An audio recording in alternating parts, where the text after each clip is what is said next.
Ce film est aussi terrorisant que triste. C'est l'histoire d'un homme qui a une obsession avec sa porte d'entrée. En fait, il passe son temps à la verrouiller, puis la déverrouiller, avec la peur d'être visité par un intrus pendant la nuit. Évidemment, au bout d'un certain temps, il va finir par péter un câble et décider, à juste titre, d'aller voir et consulter une psychologue. C'est donc ce qu'il va faire, et pendant son rendez-vous, la psy va lui conseiller d'essayer de ne pas verrouiller la porte pendant la nuit pour qu'il comprenne qu'il n'a rien à craindre. L'homme va donc accepter, et cette nuit-là, il va se forcer à ne pas toucher à la serrure de la porte, et croyez-moi, c'est pas l'envie qui lui manquait.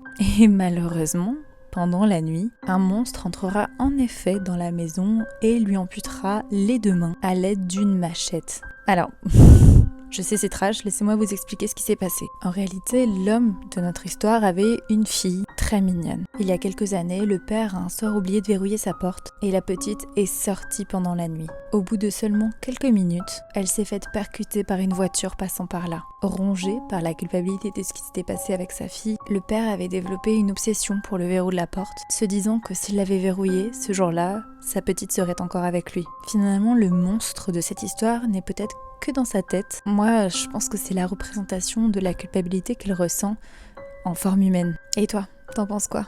Donne-moi ton ressenti dans les commentaires et je te dis à demain pour une autre histoire.